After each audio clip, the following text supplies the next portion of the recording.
देखो ये तुम्हारा 2023 का पेपर का क्वेश्चन है फॉर मणिपाल स्टूडेंट बीई।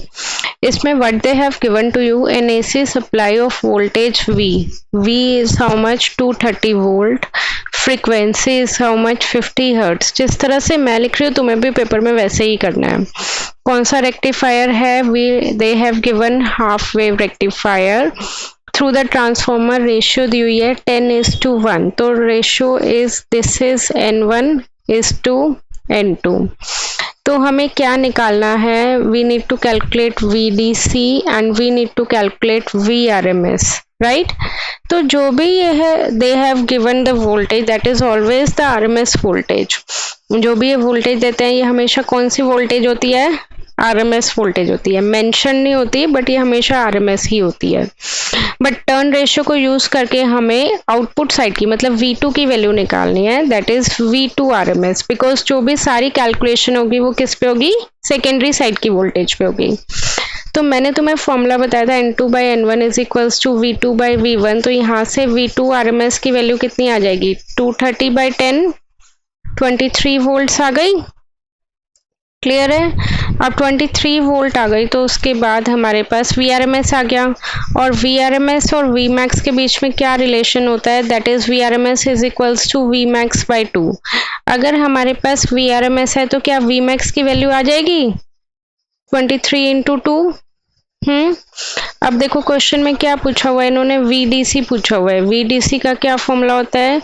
Vmax/पाई। तो Vmax कितना है? 23 × 2 डिवाइडेड बाय पाई। आ गया? तो आउटपुट DC भी आ गई और RMS वोल्टेज भी आ गई। Correct? Next we need to calculate efficiency. तो एफिशिएंसी का क्या फॉर्मूला होता है वो भी बताया था मैंने। V² DC/RL divided by V² RMS divided by RL multiplied by 100। यही होगा। RL से RL कट गया, VDC की वैल्यू तुमने निकाली, VRMS की भी वैल्यू तुमने निकाली, पुट कर दोगे तो एफिशिएंसी आ जाएगी।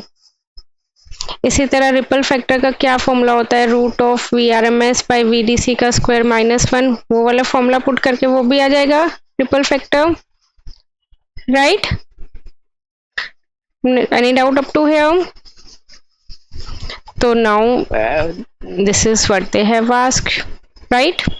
So let's start with the new topic that is op-amp। तो op-amp पे एवरी टाइम तुम्हारे 2 क्वेश्चन आएंगे, ठीक है? कौन कौन से आएंगे वो 2 question? V0 is equals to 3V1 plus 2V2 minus 6V3। इस तरह से इक्वेशन काइंड ऑफ दे देते हैं और वो पूछते हैं। और एक क्वेश्चन तुम्हारा आता है या तो स्क्वायर वेव जनरेटर पे या फिर जो जनरली आता है CMRR वगैरह पे है। ऐसे यहाँ पे सिलेबस में मेंशन नहीं है but CMRR, differential gain, voltage gain वो सब पूछते हैं। Okay, let's start with the op-amp। op-amp हमारे पास that is known as technically operational amplifier। okay, what is the exact function of the op-amp? Like suppose we are providing the voltage in the AC form। इस तरह से हमने voltage provide करी है। This is the input voltage. ये क्या है? Input voltage. But मैं चाहती हूँ कि वोल्टेज का एम्पलीट्यूड इंक्रीज हो जाए, ठीक है? As you can see frequency और टाइम सेम है, उतने पे ही कट कर रहा है, बट वी वांट कि आउटपुट का एम्पलीट्यूड इंक्रीज हो जाए। तो for that purpose we are using op-amp and op-amp की full form is operational amplifier. ठीक है? क्लियर? अब इसमें क्या होता है, op-amp में हमारे पास इसका एक प्रॉपर सिंबल होता है, लाइक यहाँ पे नेगेटिव और यहाँ पे पॉजिटिव टर्मिनल। आउटपुट वोल्टेज को हम V0 से डिनोट करते हैं, इनपुट वोल्टेज को हम Vin से डिनोट करते हैं, ठीक है? हम सप्लाई देते हैं plus VCC and minus VCC। Output voltage की रेंज हमेशा प्लस VCC से माइनस VCC के बीच में ही रहेगी, ठीक है? क्लियर यहाँ तक? अगर हम पॉजिटिव टर्मिनल पे इनपुट देते हैं तो उस इनपुट को हम क्या बोलते हैं? That is known as inverting input. बताती हूँ अभी इसका क्या मतलब है। और अगर हम नेगेटिव टर्मिनल पे इनपुट देते हैं तो that is known as non inverting input. उसको हम क्या बोलेंगे? नॉन इन्वर्ट, उल्टा बोल दिया मैंने, सॉरी। नेगेटिव टर्मिनल पे है तो इन्वर्टिंग, नेगेटिव मतलब उल्टा हो जाएगा, और पॉजिटिव पे है तो क्या होगा? Non inverting. फॉर एग्जाम्पल जैसे तुम देखो कि मतलब लॉजिक से समझना कि अगर मैं नेगेटिव टर्मिनल पे वोल्टेज दे रही हूँ, है ना, नेगेटिव पे दे रही हूँ तो मतलब क्या हो जाएगा? उल्टा होगा, है ना। अब इनपुट मैंने ये दिया, आउटपुट मुझे उल्टी मिलेगी। उल्टी इन द सेंस कि पहले हमने यहाँ पे पॉजिटिव दिया है, नेगेटिव, बट आउटपुट अपोजिट मिलेगी। एम्पलीट्यूड तो बढ़ रहा है, देखो उसका एम्पलीट्यूड तो बढ़ रहा है, बट फेज क्या हो रहा है? चेंज हो रहा है। पहले नेगेटिव देंगे और फिर पॉजिटिव आएगी, ठीक है। बट अगर हम पॉजिटिव टर्मिनल पे इनपुट देंगे तो इसका मतलब उल्टा नहीं होगा, उसको हम बोलेंगे नॉन इन्वर्टिंग। इनपुट हमने ये दी है तो आउटपुट हमारे पास इसी फॉर्म में ही आएगी, पहले पॉजिटिव और फिर नेगेटिव। क्लियर? यहाँ तक बोलो, कोई डाउट? अब इसके बाद हमारे पास डिफरेंट टाइप्स के एम्पलीफायर होते हैं। कई बार पेपर में मणिपाल में तुम्हारे इस पे बेस्ड डेरिवेशन भी पूछ लेते हैं, एम्पलीफायर पे बेस्ड, और उस पे बेस्ड न्यूमेरिकल भी पूछ लेते हैं, या फिर उसका आउटपुट एक्सप्रेशन। तो मैं उसी के ही अकॉर्डिंग करवा रही हूँ। सबसे पहला है तुम्हारे पास इन्वर्टिंग एम्पलीफायर, ठीक है। अब मुझे तुम बताओ कि इन्वर्टिंग एम्पलीफायर है तो हम वोल्टेज कहाँ प्रोवाइड करेंगे? नेगेटिव टर्मिनल पे प्रोवाइड करेंगे या फिर पॉजिटिव टर्मिनल पे प्रोवाइड करेंगे? नेगेटिव पे। तो इन्वर्टिंग एम्पलीफायर में हम नेगेटिव टर्मिनल पे वोल्टेज प्रोवाइड करेंगे। पॉजिटिव वाला हो गया ग्राउंडेड, नेगेटिव वाला। देन हमेशा फीडबैक रेजिस्टेंस, ये क्या है? फीडबैक। फीडबैक क्या होता है? जैसे कि जो आउटपुट से इनपुट को कनेक्ट कर रहा है। अब जैसे मैं तुम्हारे पापा को तुम्हारा फीडबैक दे रही हूँ कि तुम इतना अच्छा पढ़ रहे हो और ये होमवर्क नहीं कर रहे, ये होमवर्क कर रहे हो, तो मैं क्या दे रही हूँ तुम्हारे पापा को? तुम्हारा फीडबैक। तो मैंने तुम्हारे और तुम्हारे पापा को कनेक्ट कर दिया, ठीक है। इसी तरह फीडबैक में क्या होता है? Output voltage is connected to the input voltage, but op amp में ये है कि feedback resistance is always connected with the negative input, ठीक है। अब यहाँ पे हम इनपुट रेजिस्टेंस देंगे R1, वोल्टेज हो जाएगी हमारे पास यहाँ पे V in, और ये क्या हो जाएगी? ग्राउंडेड। क्लियर? तो अब इसमें हमें किरचॉफ करंट लॉ लगाना पड़ेगा, जो तुमने कभी बीटी में पढ़ा था। लाइक सपोज यहाँ पे हमारे पास करंट कितनी जा रही है? I1, और यहाँ पे हमारे पास करंट कितनी जा रही है? I2, ठीक है। तो can we say that I1 is equals to I2? Sum of incoming current is equals to the sum of outgoing current, क्योंकि ओप एम्प के अंदर कुछ भी करंट नहीं जाती, ठीक है। तो एक चीज और, voltage across positive terminal would be equals to the voltage across negative terminal. तो यहाँ पे वोल्टेज कितनी है? 0, तो यहाँ पे भी वोल्टेज कितनी होगी? 0 ही होगी। तो अब I1 मैं तुम्हें बता देती हूँ KCL कैसे अप्लाई करते हैं। I1 जो करंट है वो तुम्हारा कैसे जा रहा है? V in से 0 जा रहा है ना, तो I1 के लिए हम क्या लिखेंगे? V in minus 0 divided by resistance कितना है? R1, right. अब उसके बाद देखो I2 कैसे जा रहा है? नोड से नोड देखना है, वोल्टेज से वोल्टेज देखना है। I2 0 से V नोड जा रहा है ना, तो उसके लिए हम क्या लिखेंगे? 0 minus V naught divided by RF। तो यहाँ से हमारे पास V नोट की वैल्यू कितनी आ गई? Minus RF by R1 into V।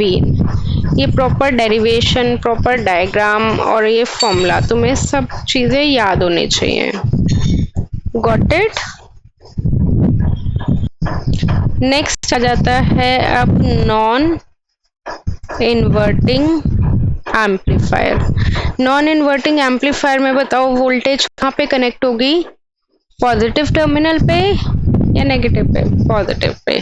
ठीक है, ये नेगेटिव हो गया, नेगेटिव से तुम्हारा क्या कनेक्टेड है? फीडबैक कनेक्टेड है।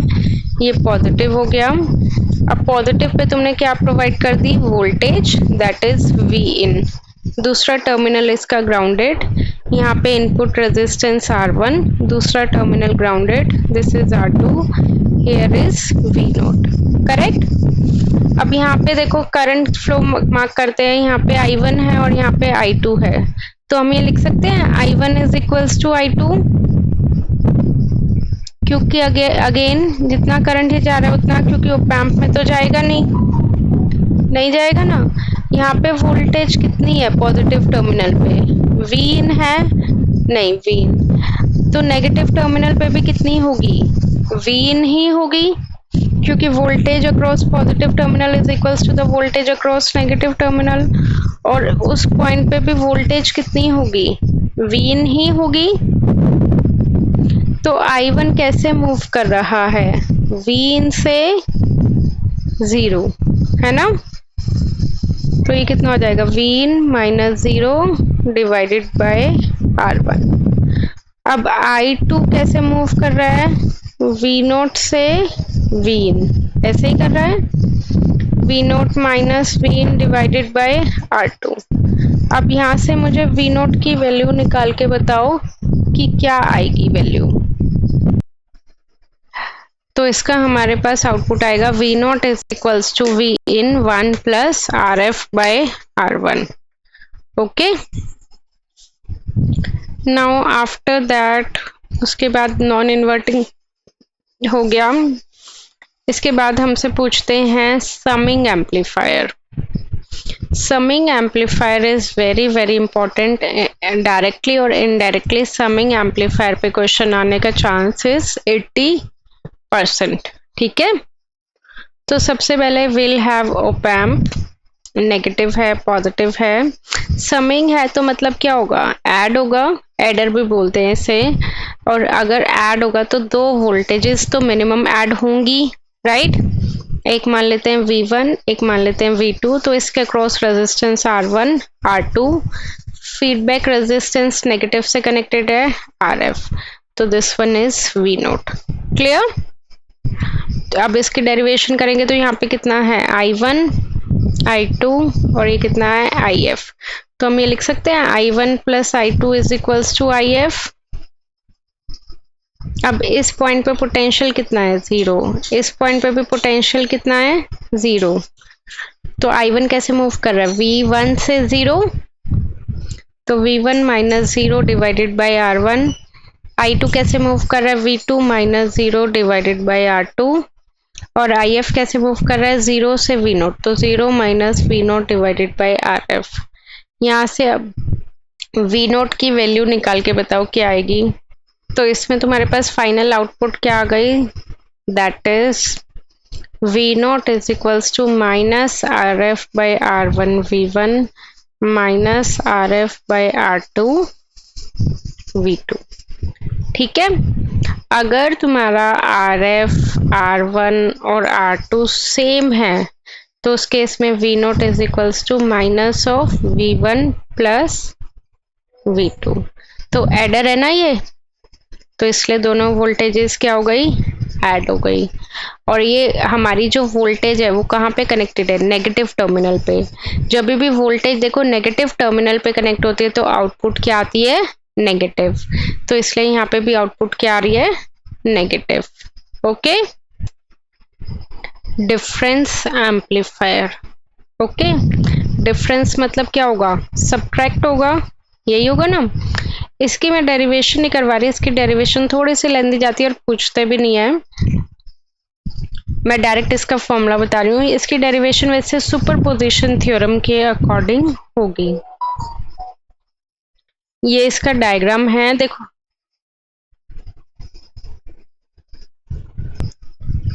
अब देखो इसमें क्या है? Difference amplifier, right? तो डिफरेंस एम्पलीफायर में हम दोनों पॉइंट पे वोल्टेज देते हैं, पॉजिटिव पे भी और नेगेटिव पे भी। तो एक इसमें हम सुपरपोजिशन थ्योरम यूज करते हैं। एक बार V2 रखेंगे V1 हटा देंगे, एक बार V1 रखेंगे, V2 हटा देंगे। सुपरपोजिशन थ्योरम आती है, बीईटी में पढ़ी होगी। V1 R3 divided by R1 plus R3, 1 plus RF by R2 minus V2 RF by R2। तो V नोट का ये फॉर्मूला है जो तुम्हें याद रखना पड़ेगा। Okay, these formulas are not given in your handbook, got it. Now again if suppose R1 is equals to R2 is equals to R3 is equals to RF, तो V naught की value बताओ क्या होगी।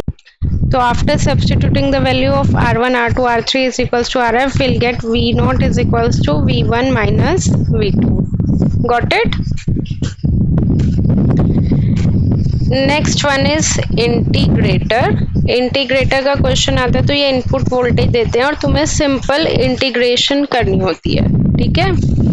Integrator में हमारे पास क्या होता है, विल हैव इनपुट रेजिस्टेंस और कैपेसिटेंस फीडबैक में। इसमें हम कैपेसिटेंस यूज करते हैं फीडबैक में, ठीक है।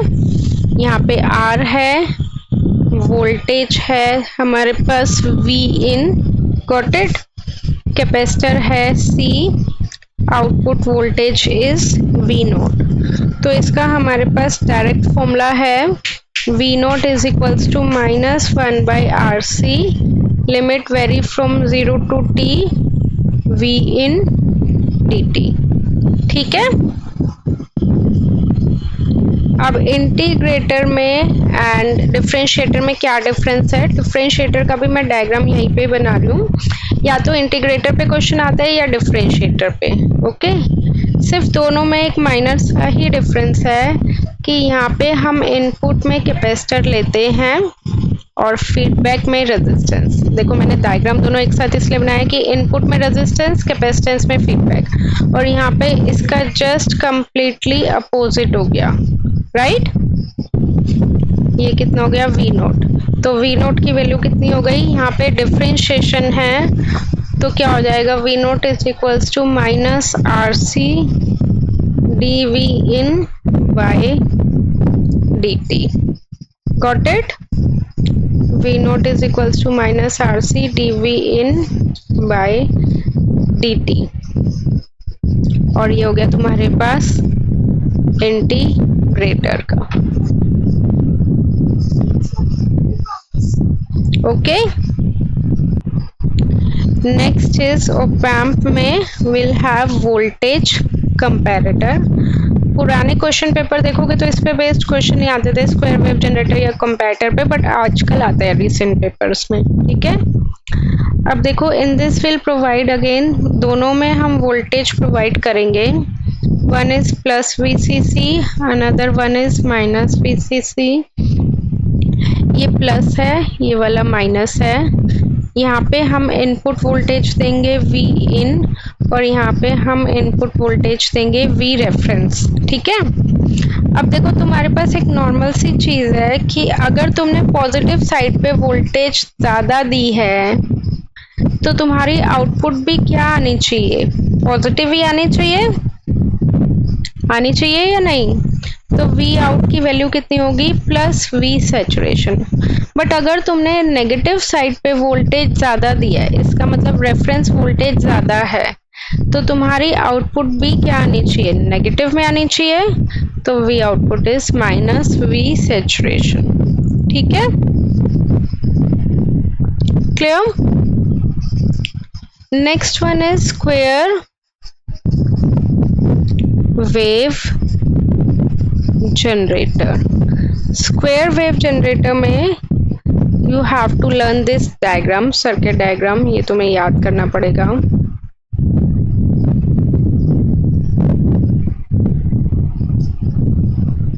ये ग्राउंड हो गया, ये एग्जैक्टली ऐसे ही है, मतलब डायग्राम याद करना पड़ेगा, इसके पीछे कोई लॉजिक मत ढूंढना। इसमें हमने कैपेसिटर दिया है, फीडबैक में रेजिस्टेंस R है, वोल्टेज V1, वोल्टेज V2, ये क्या है R2, ये क्या है R1, output voltage is V out. अब इस पे डायरेक्ट क्वेश्चन पूछते हैं, या तो पूछेंगे वो तुमसे वी आउट की वैल्यू बताओ, ठीक है, या फिर पूछेंगे V2 की वैल्यू बताओ। तो हमारे पास फॉर्मूला होता है V2 is equals to V out multiplied by R1 divided by R1 plus R2। Notation यही लेना, क्योंकि फॉर्मूला मैंने इन्हीं नोटेशन के अकॉर्डिंग ही लिया है, ठीक है। तो वी आउट यहाँ से निकल जाएगा अगर V2 R1 और R2 की वैल्यू पता होगी तो। और हमें कभी कभार बीटा पूछ लेते हैं, तो बीटा का फॉर्मूला होता है R1 divided by R1 plus R2, ठीक है। या कभी कभार टाइम पीरियड पूछ लेते हैं, T is equals to 2RC ln 1 plus beta divided by 1 minus beta. R for ये resistance, C for capacitance, beta की वैल्यू ये है। या कई बार पूछ लेते हैं V output peak to peak, तो वो कितना हो जाएगा प्लस 2V सैचुरेशन, ठीक है। ये सारा कुछ याद करना पड़ेगा। फॉर्मूलेज हैं, डायरेक्ट न्यूमेरिकल आता है डायरेक्ट। अगर फॉर्मूला याद है तो डायरेक्ट कर सकते हो, फॉर्मूला याद नहीं है तो नहीं कर सकते। अब इसके हमारे पास वेव फॉर्म भी ये हर बार पूछते हैं। तो जैसे हम इनपुट में क्या देते हैं, स्क्वायर वेव, इस टाइप की वेव फॉर्म को हम क्या बोलते हैं, स्क्वायर वेव। अब देखो यहाँ पे वोल्टेज की वैल्यू ऊपर जा रही है, मतलब पॉजिटिव साइड जा रही है, तो ऐसे इंक्रीज शो करेंगे आउटपुट। फिर वोल्टेज की वैल्यू नीचे जा रही है तो डिक्रीज शो करेंगे। फिर वोल्टेज की वैल्यू ऊपर जा रही है तो चार्जिंग, बेसिकली कैपेसिटर की ये आउटपुट शो कर रहा है कि चार्जिंग हो रही है, और फिर क्या हो रही है, डिस्चार्जिंग। ऊपर जाता है तो क्या होती है, चार्जिंग, और नीचे आता है तो ये क्या होती है, डिस्चार्जिंग। तो यहाँ पे कितना आ जाएगा, पॉजिटिव साइड पे है तो प्लस वी आउट, ये कितना आ जाएगा तुम्हारे पास माइनस वी आउट, ठीक है। ये कितना आ जाएगा 0 T/2 टाइम T। तुम्हें पता है कि एक साइकिल कंप्लीट कब होती है, जब एक पॉजिटिव और एक नेगेटिव साइकिल। तो कितना टाइम लेती है वो कंप्लीट होने में, T टाइम, है ना। तो यहाँ पे T टाइम मतलब कि एक साइकिल कंप्लीट होने में कितना टाइम ले रही है। गॉट इट, ठीक है। ये फॉर्मूले सारे लिख लो। इसमें देखो हम इसको ड्रॉ कैसे करेंगे, जब भी 3 वोल्टेज हो तो ये कौन सा होगा, समिंग एम्पलीफायर, राइट। अब देखो समिंग की आउटपुट क्या होती है, V naught is equals to minus RF by R1 V1 minus RF by R2 V2 minus RF by R3 V3, यही होती है। अब अगर मैं देखूँ तो मुझे क्या चाहिए, यहाँ पे माइनस माइनस चाहिए ना, बट हमारे पास क्या है, प्लस है। तो जो भी प्लस है उसको हमें किस फॉर्म में कन्वर्ट करना पड़ेगा, माइनस की फॉर्म में। ये समझ में आ गया कि माइनस की फॉर्म में क्यों कन्वर्ट करना पड़ेगा, क्योंकि अगर मैं इसको कंपेयर करूंगी तो मुझे माइनस की ही फॉर्म में चाहिए, राइट। तो माइनस की फॉर्म में कन्वर्ट करने के लिए इसको हम ऐसे लिख सकते हैं क्या, minus of minus 3V1 minus 4V2 minus 6V3 लिख सकते हैं। तो V naught is equals to minus, सिर्फ इतने पोर्शन को मैं अलग से लिख रही हूँ, क्या लिख रही हूँ, Vx लिख दूं थोड़ा और सिंप्लीफाई करने के लिए, राइट। तो Vx is basically minus 3V1 minus 4V2। यहाँ तक कोई डाउट। अब इसको मैं कंपेयर, पहले मैं छोटे वाला बना लेती हूँ, पहले ये वाला बनेगा ऑप एम्प। इसको मैं कंपेयर करूंगी तो क्या आएगा, minus RF by R1 V1 minus RF by R2 V2, यही है। अगर RF की वैल्यू 10 किलो ओम दी हुई है, देखो वैसे तो देते हैं बट अगर नहीं दी हुई होती क्वेश्चन में तो वी कैन एज्यूम कि RF is equals to 10 kilo ohm, 10 ही लेना है और किलो के साथ लेना है, 10 ओम नहीं लेना, ठीक है। अगर मैं इसको इससे कंपेयर, ये एज्यूम करते हैं हम 60% दिया होता है कि हाँ ये वैल्यू है, नहीं दिया होता तो हम खुद से एज्यूम कर सकते हैं। अगर RF की वैल्यू 10 किलो ओम है तो मेरे पास R1 की वैल्यू आ जाएगी 10/3 कंपेयर करके। अब इसी तरह R2 की वैल्यू क्या आ जाएगी 10/4 आ जाएगी। तो अब मैं यहाँ पे लिख रही हूँ अलग से, Vx क्या था तुम्हारे पास -3V1 -4V2। इसका मुझे क्या बनाना है op-amp, right. Negative positive, positive वाला टर्मिनल क्या होगा ग्राउंड होगा। फीडबैक रेजिस्टेंस कितना होगा 10 किलो ओम होगा। नेगेटिव पे दो वोल्टेज कनेक्ट हैं, कौन कौन से V1 और V2, यही है। अब इसका R1 कितना होगा, सिंपल, तुम्हें इतना दिमाग ही नहीं लगाना कि 10 है तो ये कितना हो जाएगा 10/3। ये 4 है इसका कोफिशिएंट, तो ये कितना हो जाएगा 10/4। ठीक है, तो अब हमारा Vx आ गया। बट हमें क्या पूछा है क्वेश्चन में, हमें तो V0 पूछा हुआ है ना। V0 is equals to -Vx -6V3। अब मैं इसका ओपैम्प बना लूं, सिर्फ इसका। अगेन ओपैम्प है, positive terminal grounded, output V0 है ना।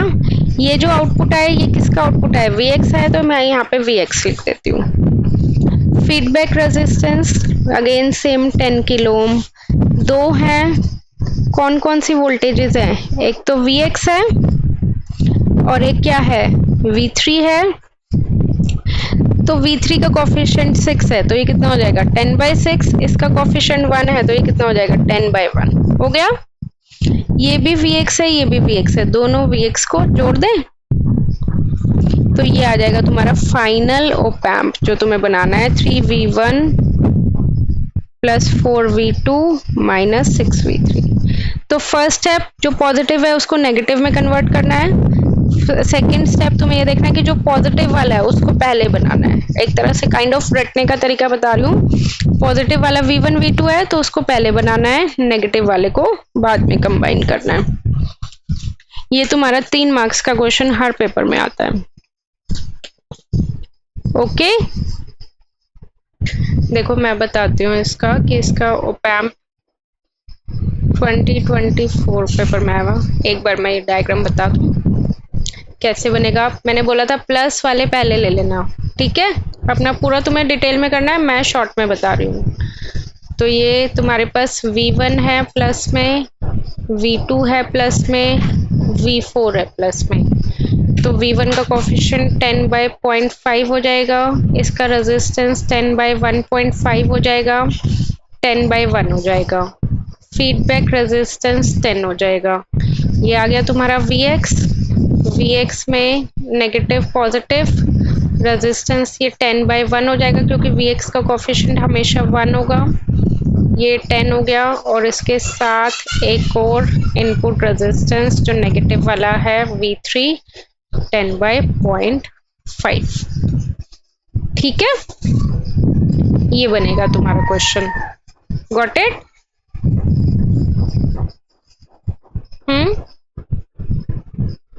यहाँ तक बोलो कोई डाउट? अब now the next topic is CMRR। CMRR पे भी एक क्वेश्चन आता है, that is known as common mode rejection ratio. ठीक है, कॉमन मोड रिजेक्शन रेशो में क्या कहता है ये, विल हैव द ओपैम्प के में जो दो टर्मिनल्स हैं नेगेटिव और पॉजिटिव, दोनों टर्मिनल्स पे कुछ सिग्नल क्या हैं कॉमन होते हैं, जो नेगेटिव पे भी जाते हैं और जो पॉजिटिव पे भी जाते हैं। तो जो सिग्नल कॉमन होते हैं दैट इज वो उसको रिजेक्ट कर देता है। ठीक है, तो कॉमन सिग्नल को वो क्या कर देता है रिजेक्ट, तो इसीलिए उसका नाम क्या है कॉमन मोड रिजेक्शन रेशो। समझ में आया? इसकी हमसे क्या पूछते हैं, ये डेरिवेशन पूछते हैं, दैट इज डिफाइन CMRR। और CMRR का क्या डिफाइन होती है लिख लो, it is a measure of the ability of the signal,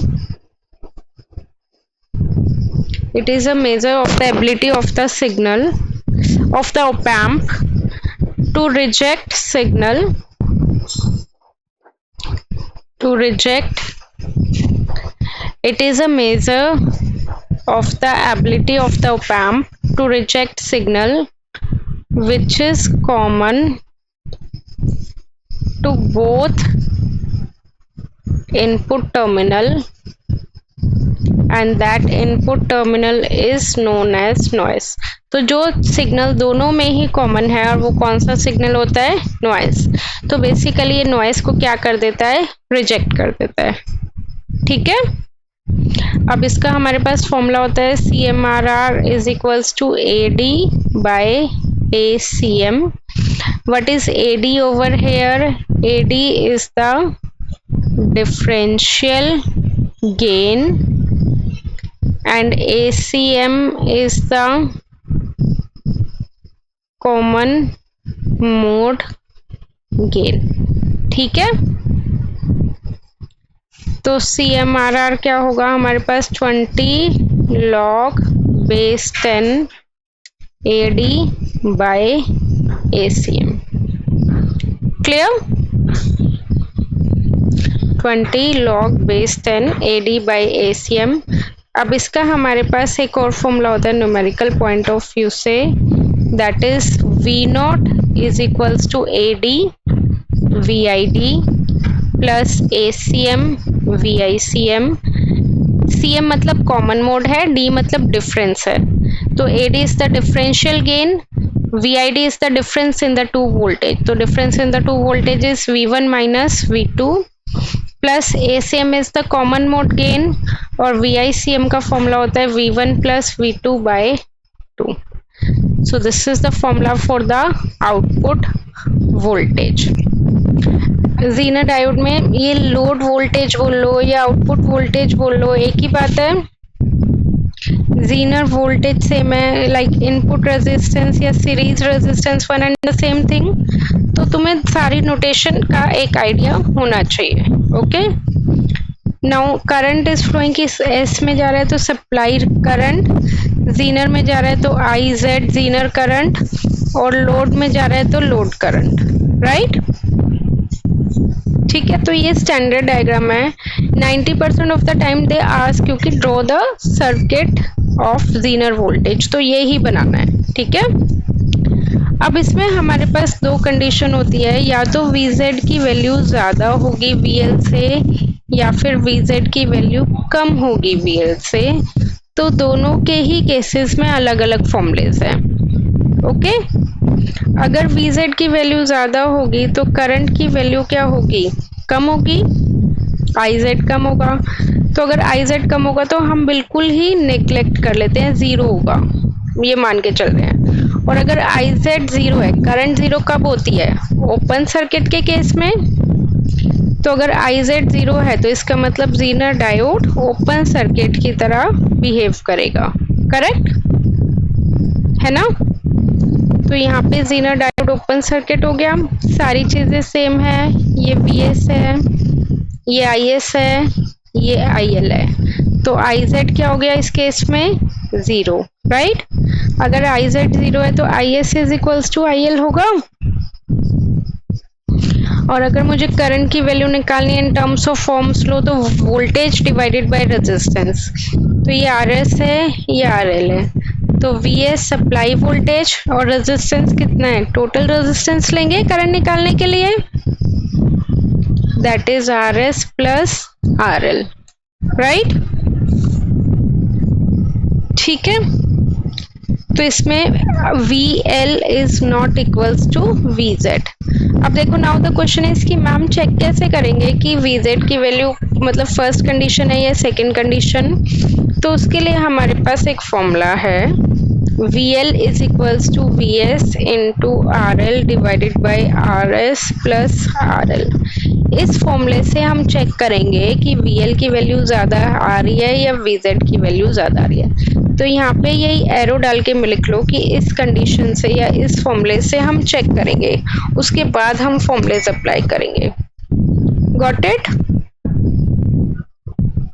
अब इसी तरह अगर सेकंड केस है तो VZ is less than VL, तो हम इस केस में डायग्राम बनाएंगे तो क्या बनेगा कि करंट की वैल्यू ज़्यादा है, और अगर करंट की वैल्यू ज़्यादा है तो इट मीन्स ज़ीनर डायोड हमारे पास होगा ना। ये क्या है RS, ये क्या है RL, ये क्या है VS, यहाँ पे सप्लाई करंट, और यहाँ पे कितना हो जाएगा लोड करंट, और यहाँ पे कितना हो जाएगा ज़ीनर करंट, यही होगा।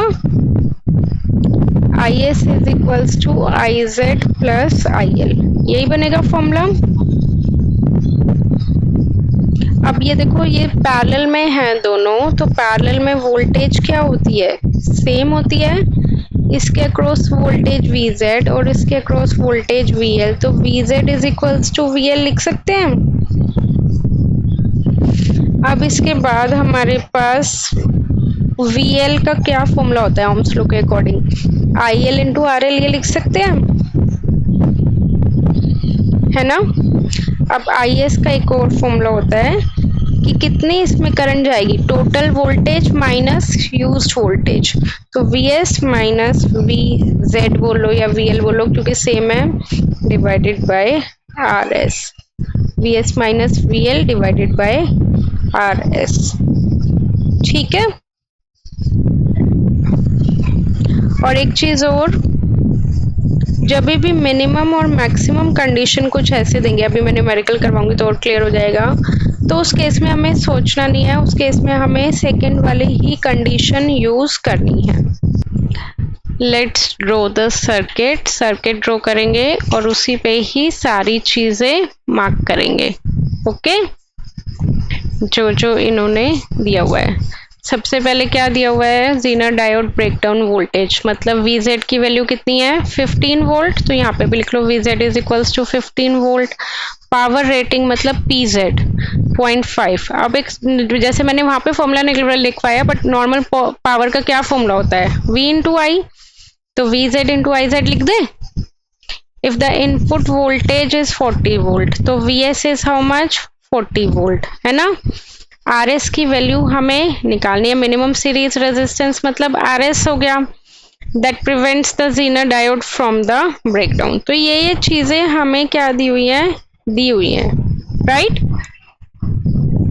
तो अब यहाँ से देखो हमारे पास ये फॉर्मूला है, PZ is equals to VZ IZ, VZ given है 15, PZ गिवन है 0.5, तो यहाँ से मेरे पास IZ की वैल्यू आ जाएगी, IZ कितना आएगा 0.5 डिवाइडेड बाय 15 आ गया। बोलो यहाँ तक कोई डाउट, ठीक है।